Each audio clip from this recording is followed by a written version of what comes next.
The Chicago Bulls currently sit at 17-21 at the 10th seed in the Eastern Conference, but they have been super inconsistent, beating some of the best teams and losing consistently against some of the worst teams. And that's exactly what I'm going to be talking about in this video today. So if you enjoyed this content, please like and subscribe. But let's not waste any more of your time. Let's go and get right into things. As mentioned, the Bulls have fought their way into the 10th seed at 17-21, only 4 spots below 500. But this team just hasn't met expectations and also overexceeded expectations all in the same year. And I'm just kind of want to go into rant here. This isn't too much of a, like disciplined video. It's just, as a Bulls fan, it's so frustrating. Last year, around this time, the Bulls were 2-8 against playoff teams. The Bulls currently are 6-1 against the top 3 seeded teams in the East. 6-1 against the Bucks, I think the Nets right now, yep, Bucks, Nets, and Celtics. 6-1 against those teams. How? When you're at a 17-21 record and you're 6-1 against the best teams in the league, that just doesn't make sense. What are you doing in those games? I mean, of course, we're witnessing it, we're knowing what they're doing, but how are you stooping to the level of play at hand every night? Yeah, that's great to, reach the level play your opposing team, especially when they're the better team, arguably. Bucks, Nets, Celtics. Statistically, and, arguably are the better team than the Bulls, but they haven't been when going head-to-head. But for some reason, when the Bulls play a poor team, Magic, Rockets, Wizards, Raptors, Pistons, Hornets, all these teams, they somehow play to their level, and they look like a bad team. They look like a lottery team when playing against those. I think the Bulls have lost against every single one of these bottom-seeded teams. Hornets, Magic, Raptors, Wizards. I don't know if they lost against Pistons. I think they've only seen them once, but that's just abysmal. And the fact of the matter, not only are you 6-1 against the best team, not only are you falling, against some of the worst teams, you're 6-4 in the last 10, which is keeping you in the mix currently. Slightly above 500, that can get you back in the race, especially with the hopes of Lonzo Ball returning. And if you keep this team together, because, the trade deadline is approaching. But I want to talk about some stats for this Bulls team. You're the 10th seed in the Eastern Conference. I've said this a million times. With a 17-21 record, you would land at 23rd in the entire league. That's where you would land, 23rd. Let's look at some stats here. Points per game, the Bulls land at 14th at 114.5. Above average, above the midway point, and well above the 23rd ranked. Field goal percentage, which, can be a pivotal stat because that tells you how many more shots you have to take to be in the mix. The Bulls are 5th in field goal percentage. 5th in the league in field goal percentage. And of course, that comes big in part to guys like DeMar DeRozan, Nikola Vucevic, guys that are really good in the mid-range and have an excellent shot efficiency. Now, you're going to lose more games, even though you're shooting a higher field goal percentage, because you're not taking so many three-pointers. We saw that last year. We're seeing that again this year. But they're scoring consistently above average. I mean, even if you look at three-point percentages, the Bulls plummet. Where are they at? No, sorry. They're 10th. My apologies. They're 10th at 36.8% from three-point. But if you look at their attempts per game, then they do fall quite a bit at 30th. They're literally the last in the league at attempts per game from three-point range at 28.5. And that's going to be a big time factor. That's the difference between, the Bulls 10.5 are going to be the least number made in the game, which obviously pretty obvious. If you're going to shoot the least, you're probably going to make the least.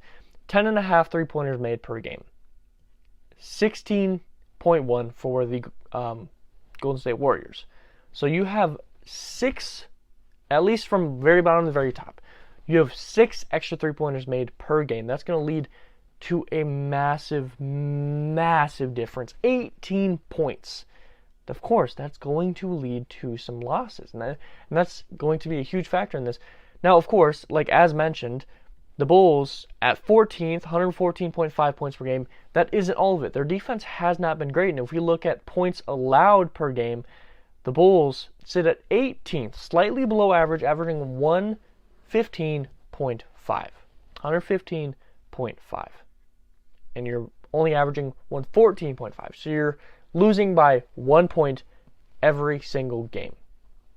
And that's kind of how you're ending up in this scenario. Now, I'd love to see these stats specifically against, these top level teams like the Nets, the Bucks, the Celtics, and even other teams. Honestly, like, I'd really like to know how different and diverse these stats look against those teams. But it's very frustrating to look at these stats, to look at the stats not only based on record-wise. You're beating these top teams. They've been pretty good in the past 10 games here, slightly above 500. But when you look at actual numerical applicable numbers, your points per game, all this stuff, and you're in the top half, and you're letting yourself down on defense, or you're letting yourself down because you're not putting up as many threes. And this team, as mentioned, is a good three-point shooting team. 10th in the entire league. You have Zach LaVine, incredible three-point shooter. He's been in the three-point contest, I think, the past 2 years. Patrick Williams, a very, very good three-point shooter. DeMar DeRozan, very streaky, if we're being honest, at least from the three-point range. Vooch is a pretty good three-point shooter, at least from the position that he plays at. After that, it slowly falls off. Goran Dragic's pretty solid. I've seen a decent amount from Javonte Green, but, Caruso's not super well known for it. Lonzo Ball, when he returns, will be a big factor in that. Ayo Dosunmu, you're not seeing him shoot a ton of them. He's decent in them, but you're not seeing him shoot a ton. Kobe White is, very, very good at three-point shooting. We don't see him shoot a lot, though. It's just, if you can get that three-point shots, you stay pretty close to the same percentages, you're going to win a lot more games. Now, if we look at rebounds, the Bulls are, going to fall a long ways on rebounds. They're 27th ranked for offense rebounds, which is, of course, going to lead to less total points scored because you're not able to, get the board and have a second chance opportunity, which, can be a big factor in that. And with Andre Drummond and Nikola Vucevic, even Patrick Williams and DeMar DeRozan, even Zach LaVine, these guys all are pretty good at getting rebounds, but they can't get any on the offensive boards. And it does seem like they consistently pull away after getting the shot up and are, diving in. They're 11th on defensive rebounds with 33.6. So, they're good at rebounding. It's just effort-wise when it's an offensive rebound. We don't see it. Zach LaVine, DeMar DeRozan, they're consistently, even Vooch, they're consistently not crashing the board. Look at Ayo Dosunmu's game winner a couple weeks back. What happened there? Ayo Dosunmu got the rebound off of DeMar DeRozan miss, and DeMar DeRozan, Zach LaVine, and Nikola Vucevic were still all at the three-point line when the shot was rebounded and put in, and then they had to run down to Ayo Dosunmu after to celebrate the win. This team just doesn't really go for the offensive rebound, and if you can pick that up, I think the rest of us going to pick up, especially because you can be a good rebounder. 11th is very, very good for defense rebounds. You could definitely carry that over. And in total, total rebounds, offense and defense, the Bulls, after being 10th, 11th in defense rebounds, plummets all the way to 23rd in total rebounds. Just not something that you really want to see. Bulls 18th assists, not too bad. Steals, Bulls are going to be 10th. They're very, very good at steals, and I think that's definitely going to improve with Lonzo Ball returning. Blocks, you're not getting a whole bunch. I'm not actually sure where the Bulls land. 15th, that actually is a little bit of a surprise to me. I just don't visually see this team as a bunch of players that get blocks. As a person that consistently watches games, not all of them, just because where I'm located I can't. But Caruso does get his fair share. Vooch, surprises us every once in a while. Drummond, Patrick Williams, I guess, there's a fair share of blocks there. But this team has everything put together that they need. And they're very good at,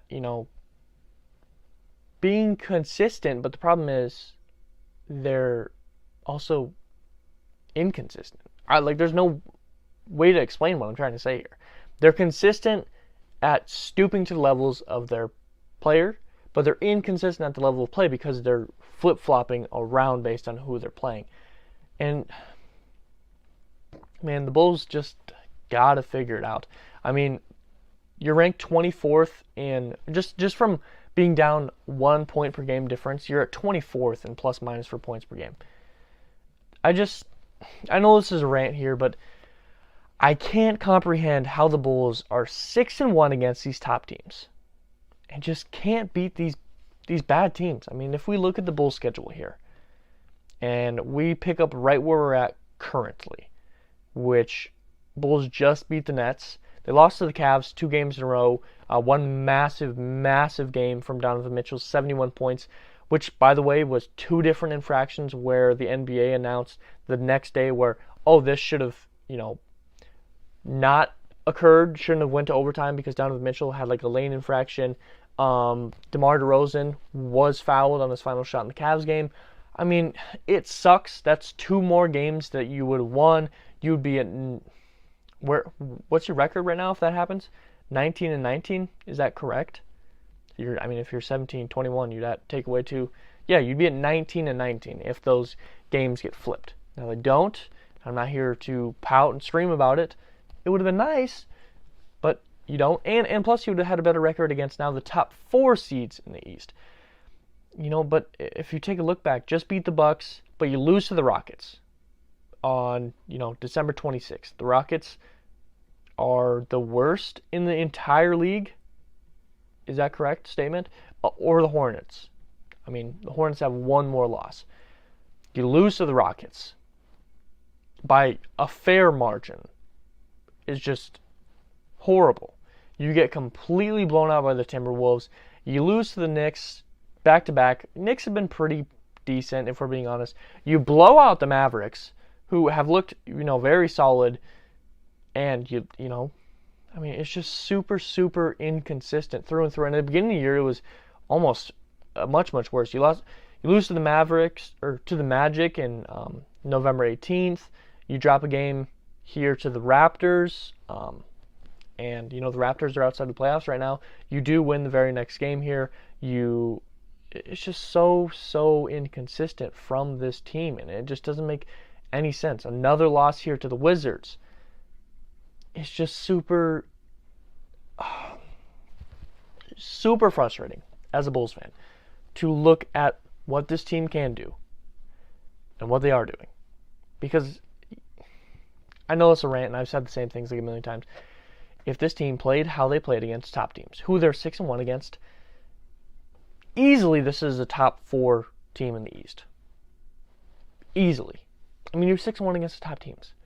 If you're just, slightly above 500 against the worst teams in the league, you're going to be top 4. And if you're winning the games you should be, and winning these games that no one predicts you to be, you would be in such a good spot right now. No one would be talking about the fact, and me included, that it might be time to trade some people. I mean, I just made a video on should the Bulls trade DeMar DeRozan, and that wouldn't be a conversation right now if the Bulls just continue to play at the level that they play against these top teams. And they just got to figure it out. And right now, how many games in are we? 17, 21, so that's 38 games in, nearly halfway. Hopefully you get Lonzo Ball back soon, but I haven't seen any updates on if it's going to even be within the next month or 2, which makes me think it's not going to be at all this year.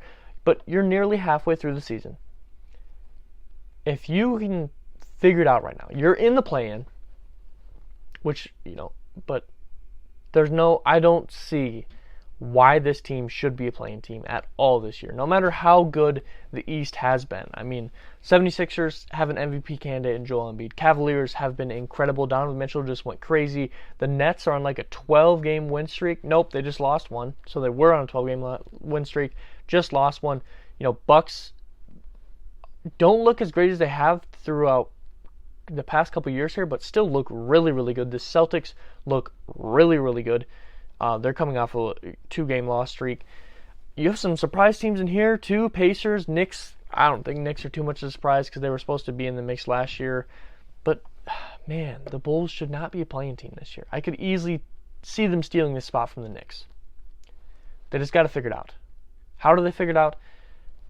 I'm not sure. Find a way to bring the energy each and every night. That's about all you can do. But what do you guys think? What do the Bulls need to do to maintain the level of play that they play against these top 3 teams through all games? And do you think the team will be in the playoffs the play-in, we're not at all at the end of the year. I know we're only halfway through, but I just don't know. I think this team should 100% be in the play-in or be in the playoffs, but I really have a feeling that they're just gonna sneak their way into the front end of the play-in, like the 7th seed, and just play themselves out of it because they're losing against some of these poorer teams. But what do you guys think? If you enjoyed this content, please like and subscribe. It truly means the world to me. And as always, I hope it's had something today. Hope it made you smile. Hope it made you laugh. Something really important. It affects me today in a great way. Because every single day can be a great day if we all just put in the effort. And as always, you guys all be safe out there.